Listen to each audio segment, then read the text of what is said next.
O sarampo avança na região, já são 70 casos confirmados. Santos lidera o ranking com 19, seguido por Peruíbe com 14 e Guarujá com 13. Em Praia Grande são 12 casos. Hoje, em São Vicente, foi realizado mais um bloqueio vacinal contra a doença.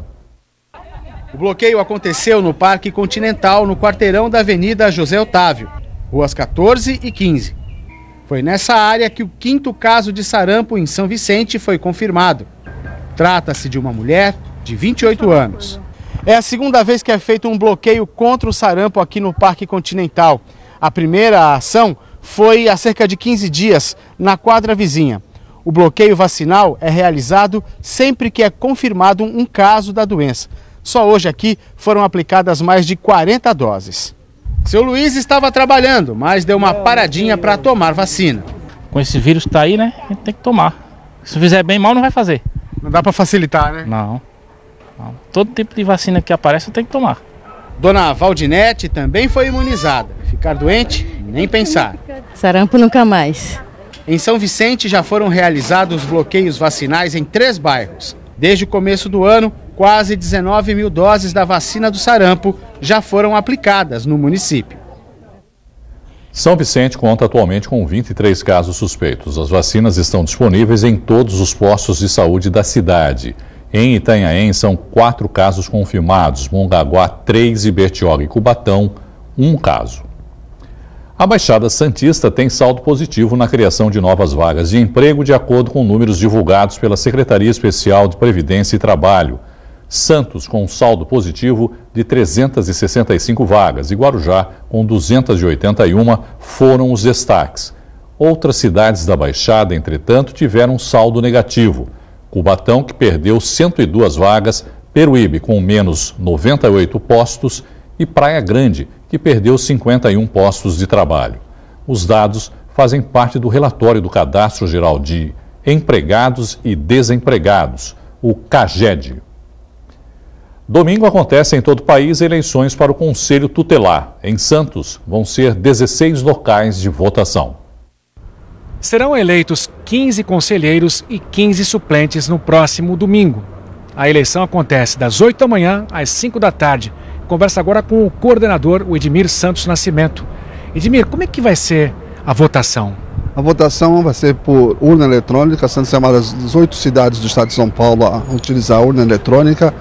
E as pessoas precisam levar o título de eleitor e um documento de identidade para poder votar. Como você falou, vai ser das 8 às 17 horas. São 16 pontos locais de votação que estão lançados no site da Prefeitura, no portal dos conselhos. Então as pessoas podem lá ver os candidatos e podem ver também o seu local de votação. Por ser uma eleição menor, são diferentes de uma eleição majoritária, então os locais de votação, as sessões são aglutinadas. Então cada urna numa eleição normal tem 400 eleitores, na nossa tem 3 mil eleitores. Então por isso é condensado lá para poder atender todos os eleitores da cidade de Santos. Qual a importância da participação? É importante porque o Conselho é o órgão, né, é o principal órgão do Sistema de Garantia de Direito de Criança e Adolescente. É ele que zela, é o guardião do Estatuto da Criança e Adolescente. Então toda vez que um direito da criança estiver violado ou ameaçado, a sociedade deve recorrer ao Conselho Tutelar. Um mandato de 4 anos. O mandato é de 4 anos, de 2020 a 2024, e aí a gente está fazendo esse clamor para a sociedade para poder ir votar, porque é um voto facultativo, mas pela importância do órgão, do serviço prestado, função relevante, nós contamos com um grande número de pessoas podendo estar votando e elegendo uns bons conselheiros para o mandato que vem. Obrigado. Lembrando mais uma vez que a eleição para o Conselho Tutelar de Santos acontece no próximo domingo, das 8 da manhã às 5 da tarde. Carlos Lopes, para Santa Cecília TV. O salário bruto de conselheiro tutelar na cidade é de R$ 5.245. E para você que gostou do calor dos últimos dias, uma má notícia: o tempo vai virar novamente na Baixada. Veja os detalhes na previsão do tempo.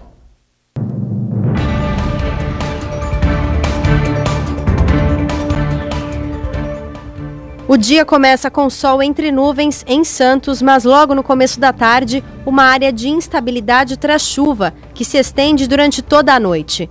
Mínima de 21, máxima de 29 graus.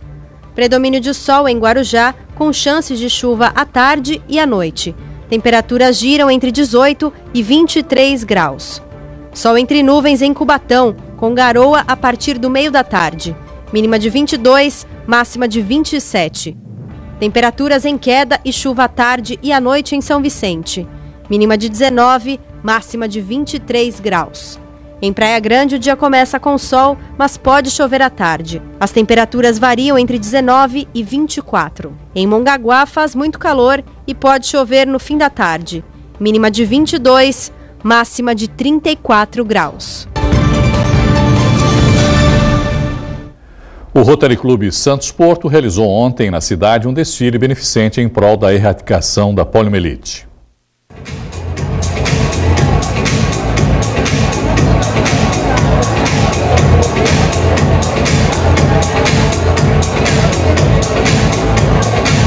O desfile contou com a parceria de grandes marcas de Santos que lançaram a coleção Primavera-Verão, todos unidos por um único motivo: a erradicação da poliomielite.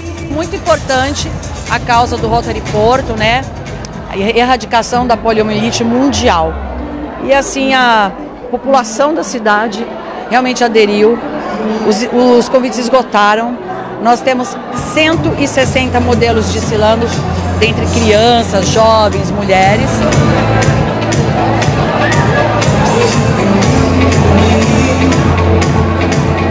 Mesmo com a erradicação da poliomielite no Brasil, eventos como esses são de grande importância ainda, né? Com certeza, né? O Rotary conseguiu não só no Brasil como no mundo erradicar 99,9%, mas ainda não foi totalmente erradicada. Então esse evento é exatamente para a gente conscientizar as pessoas da vacinação para que não tenha uma volta da doença.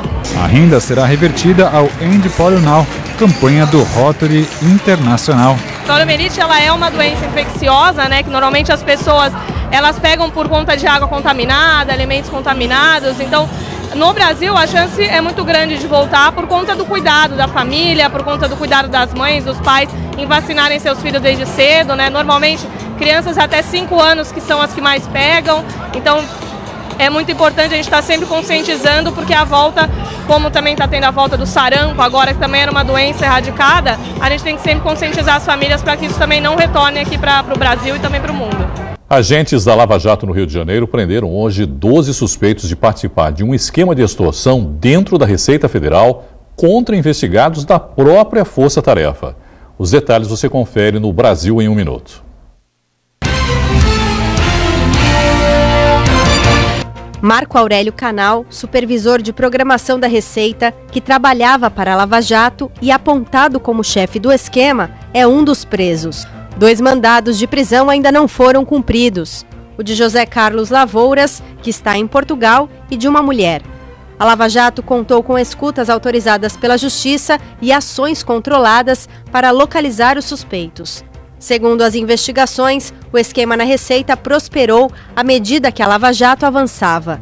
A suspeita é que Canal, que tinha acesso a detalhes dos investigados, usava os dados para lhes extorquir dinheiro em troca de redução ou cancelamento de multas. Dobrou o número de internações de crianças com problemas respiratórios nos 9 estados que fazem parte da Amazônia Legal, de acordo com o estudo da Fundação Oswaldo Cruz. De janeiro a junho deste ano, o SUS registrou 30.546 hospitalizações, aproximadamente 5.000 por mês, enquanto o esperado para o período era de aproximadamente metade. O número de hospitalizações não corresponde exatamente ao número de pacientes, que eventualmente podem ter retornado ao hospital mais de uma vez durante o período. O relator da proposta de emenda à Constituição, que divide os recursos do mega-leilão do petróleo com estados e municípios na Comissão de Constituição e Justiça da Câmara, deputado Áureo Ribeiro, apresentou hoje parecer pela admissibilidade da PEC. Pedidos de vista, ou seja, de mais tempo para análise de deputados, no entanto, travaram o avanço do assunto na comissão. A proposta, que veio do Senado, destina 15% para estados e 15% para municípios. Apesar de ter lido parecer pela admissibilidade da PEC, o relator já avisou que apresentará emenda na comissão especial para aumentar o percentual dos municípios para 20%, em detrimento dos estados. Apesar de pedidos para que o assunto fosse votado ainda nesta quarta, as reivindicações de deputados para haver mais tempo de debate impediram a continuidade da análise da PEC na CCJ. Quarta-feira é dia de análise política. O convidado de hoje é o cientista político Fernando Chagas. Chagas, boa noite, obrigado por estar mais uma vez aqui com a gente. Queria começar repercutindo com você os números do CAGED, né, que a gente falou agora há pouco aqui, que mostram aí um início de recuperação, apesar de tímido, né? Números tímidos, lentos, no país de uma forma geral, mas também aqui para a região da Baixada Santista, Santos e outras cidades aqui da nossa região. Você diria que é um cenário pontual ou mostra já uma tendência? Não, antes de mais nada, boa noite aos telespectadores, é uma tendência lenta e gradual. Como a economia está demorando muito para recuperar, o emprego também demora para recuperar, mas a tendência é de aumentar. Dificilmente nós baixaremos de 2 dígitos de percentual do desemprego antes de 2024. Mas ele antes de 2024? A tendência é ser muito lento, bem lento. O que tem de importante, né? A construção civil começou a se recuperar, pontualmente também a indústria da transformação começou a se recuperar e a prestação de serviço. Então isso mostra, não vamos dizer um otimismo, a prestação de serviço é um grande gerador também. É o maior gerador, mas principalmente pela mão de obra menos qualificada, né? Vamos dizer, é um ânimo que se dá para aquele que está desempregado, está subempregado, em buscar emprego e ter uma colocação no decorrer do tempo, mas vai ser um espaço ainda muito longo, que eu disse, só vai baixar para 2 dígitos, 10% de desempregado só em 2024. No final do mandato do atual presidente. Ainda passa. Ainda passa. Até porque o desemprego também ele não é só conjuntural. Nós temos um desemprego conjuntural no Brasil que foi devido à recessão de 2 anos, a estagnação que já vai entrar no 3º ano de estagnação. Mas o desemprego tecnológico, que é estrutural, que é no mundo inteiro. Então nós estamos vivendo uma fase de adaptação daquilo que era tudo mecânico para hoje, que está tudo eletrônico e tecnológico. Com a aprovação no Senado, em primeiro turno, da reforma da Previdência, né, ontem, você diria que, de alguma maneira, essa aprovação também melhora a condição para que o mercado de trabalho melhore, Chagas? Tem pouca influência. A Previdência, no que ela vai ajudar, é diminuir o ritmo de crescimento da dívida pública. Agora, impactar no emprego... Em geração de emprego? Não, o que vai gerar emprego? A economia vai voltar a crescer. A desoneração da folha de pagamento, que tanto Paulo Guedes fala, não gera desemprego, não gera emprego. Ele gera lucro para a empresa, aumento de salário para quem está empregado. O que vai recuperar o emprego é o crescimento da economia. Enquanto a economia não crescer... Mas aí com a reforma e com a economia que vai ser feita, o país pode voltar a investir. E aí sim, isso pode gerar emprego. Isso, essa é a grande garantia. Se o investidor... principalmente a iniciativa privada, verificar que a dívida pública, o ritmo de crescimento da dívida pública, que tem 80% do PIB, começar a cair, aí ele se entusiasma e começa a investir. Se ele investir, logicamente, vai gerar emprego, gerando emprego gera consumo, gerando consumo gera produção. Ainda falando sobre a reforma da Previdência, o governo acabou, de alguma maneira, sofrendo uma derrota ontem na votação dos destaques, que eram muitos, acho que mais de 10 destaques, acabou sendo derrotado em um dos destaques, que era o que dizia respeito ao abono salarial. Isso. Quer dizer, ele foi excluído, né, da reforma e mantém-se o que é hoje. Pagamento de até 2 salários mínimos tem e não R$ 1.300, como eles queriam na reforma, não é? Quem ganha até 2 salários mínimos vai ter, vamos dizer, o 14º salário. Qual é a ideia da equipe econômica, principalmente do Paulo Guedes? Diminuir para um salário mínimo.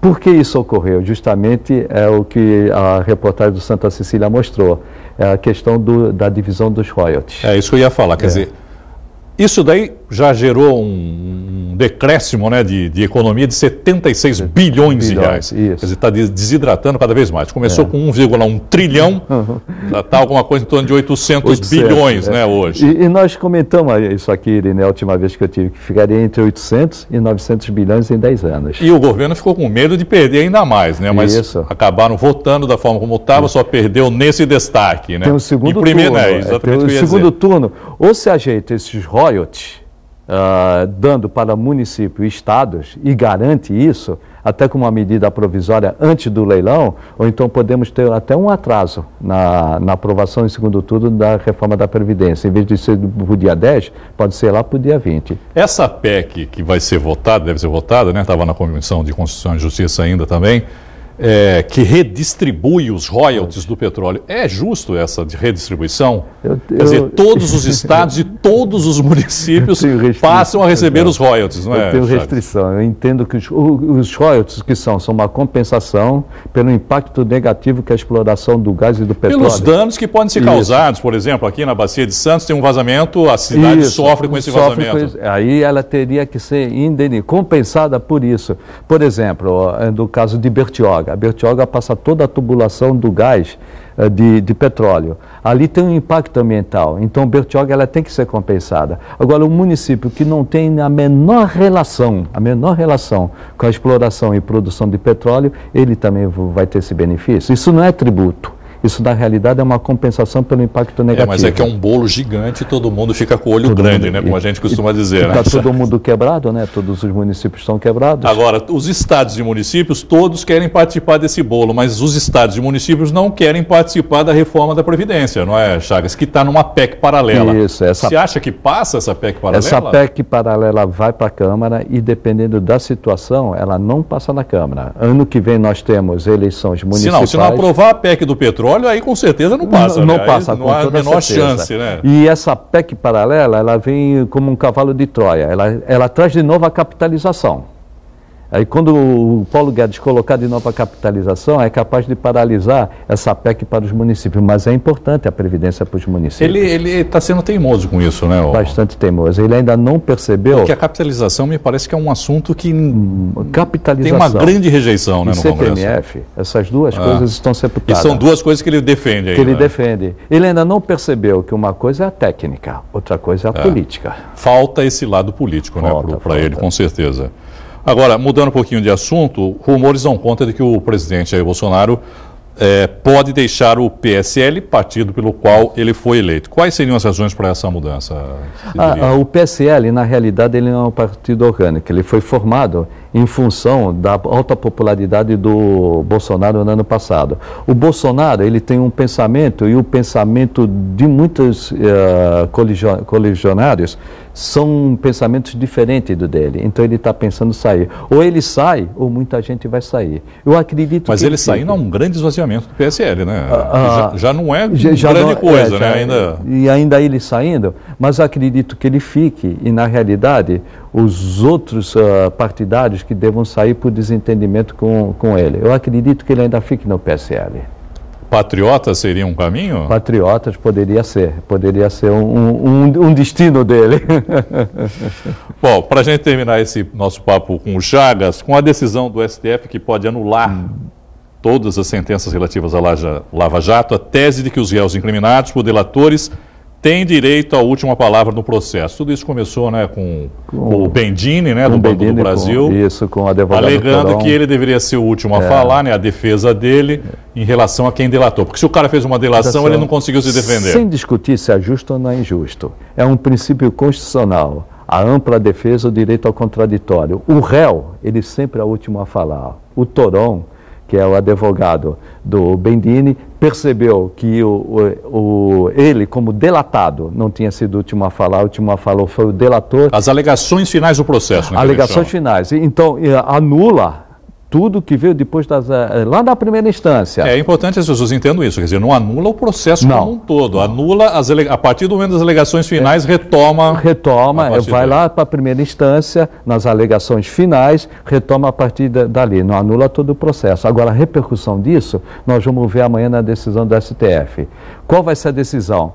Vai ser a decisão para todos ou só aqueles que suscitaram isso? Mas acho que o próprio STF está um pouco preocupado com isso em relação para que não valha para todo mundo. Por isso que suspenderam a sessão de hoje. Porque hoje, inclusive, também o novo Procurador-Geral da República, Augusto Aras, defende, né, que esse entendimento vale apenas para os casos futuros. Isso, mas aí não cabe, porque aí seria uma modulação. Nesse caso não cabe modulação porque é um habeas corpus. Cabe modulação na ação direta de inconstitucionalidade. Neste caso é um habeas corpus, é uma orientação que vai ser só para quem suscitou isso na primeira instância ou para todos. E causou prejuízo ou não causou prejuízo? É outra avaliação que vai ter. Se causou prejuízo, vai ter direito a rever. Se não causou prejuízo, não vai ter direito a rever. E quem vai fazer essa avaliação? Se causou ou não causou prejuízo? É complicado. É bem complicado. Chagas, obrigado e boa noite para você. Um abraço, até a próxima. A polícia de Hong Kong usou pela primeira vez armas de fogo contra os manifestantes que há meses protestam contra o governo central de Pequim. Veja os detalhes desta e de outras notícias no Giro pelo Mundo. Os novos protestos em Hong Kong acontecem no dia em que a China celebra os 70 anos do regime comunista no país.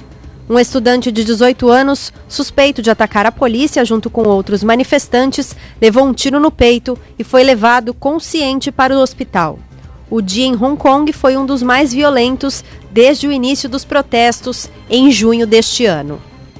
O estado de Nova York, nos Estados Unidos, proibiu a venda e o consumo de cigarros eletrônicos com sabor em todo o seu território. A medida visa proteger jovens do consumo do produto, que provocou dezenas de mortes nos últimos meses no país. 4 em cada 10 estudantes do ensino médio dizem usar o produto, ameaçando décadas de luta contra o tabagismo. Estados Unidos e Coreia do Norte vão se reunir novamente neste final de semana para debater o programa nuclear norte-coreano. As reuniões serão de trabalho e não vão contar com a presença dos líderes Donald Trump e Kim Jong-un. O encontro é mais um esforço dos países na busca pela paz na Península Coreana. A atriz Julie Andrews, conhecida por filmes como A Noviça Rebelde e Mary Poppins, completou 84 anos nesta terça-feira. Estrela de dezenas de filmes e ganhadora do Oscar e também do Leão de Ouro no Festival de Veneza, Julie continua nativa, atuando na continuação de Diário da Princesa e também como a voz de um personagem no longa Aquaman. A soprano norte-americana Jessye Norman morreu aos 74 anos em Nova York. Ela estava internada e sofreu uma falência múltipla dos órgãos. Artista celebrada e estrela da ópera, Jessye Norman também era um sucesso popular. Durante a carreira, venceu 4 vezes o prêmio Grammy.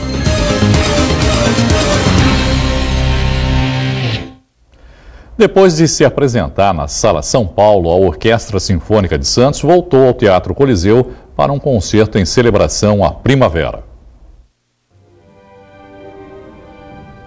Pare tudo o que está fazendo. Feche os olhos e ouça a música. É tão sutil que parece o desabrochar das flores na primavera.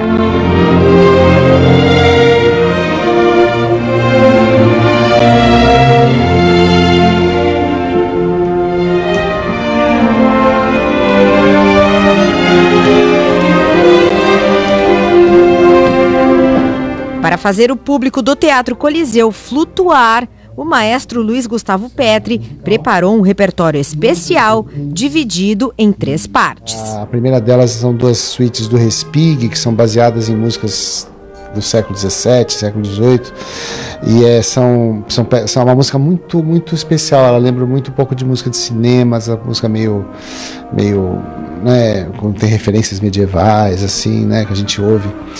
E é uma música muito bem escrita, muito bonita. A gente começa com essa. Depois tem uma música minha, que é uma música que eu fiz em 1988 e que eu mexi agora nos anos 2000 para a orquestra e vou reapresentar aqui. A gente já fez uma vez aqui, estamos reapresentando, fizemos na Sala São Paulo. E a gente termina com uma peça do Debussy em homenagem à primavera, que entrou agora. Ela chama Printemps, que é primavera em francês, uma peça também de juventude dele, mas que também é muito, muito especial. Eu tenho certeza que as pessoas vão sair daqui sorrindo, assim. O concerto também foi uma homenagem antecipada ao Dia dos Médicos, comemorado em 18 de outubro. É uma forma inusitada de comemorar o nosso dia, porque é a música, né? E música é sempre uma delícia. Faz parte de todo ser humano, todo mundo gosta de música, cada um do seu tipo, mas é uma forma de homenagear o médico. Achei uma ideia excelente, porque a gente soma a comemoração e junto com o espetáculo bonito como esse, de muito bom gosto, né? E a gente foge um pouco da rotina no meio da semana. Achei excelente a ideia. Que a música faz bem para a alma e para o coração, ninguém duvida. E o que a gente pôde constatar aqui é que cada vez mais a música erudita tem unido gerações. Tudo que a gente não pode pegar como a música, eu acho que faz muito bem para o homem de maneira geral, porque complementa e enriquece muito espiritualmente. Eu toco violoncelo e meu sonho é ser músico. Então, vendo isso, é uma grande inspiração para o meu caminho e isso fortalece o meu sonho. Gostou? Então fique ligado que no dia 31 de outubro, a Orquestra Sinfônica de Santos volta a se apresentar de graça no palco do Teatro Coliseu.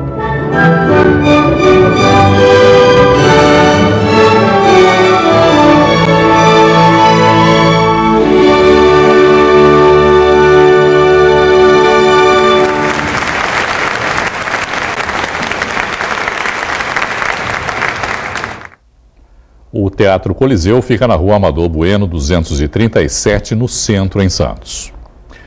A edição de hoje fica por aqui. Você continua bem informado acessando o Santa Portal no Instagram. Siga a nossa conta, @SantaPortal. Uma boa noite a todos e até amanhã. Tchau.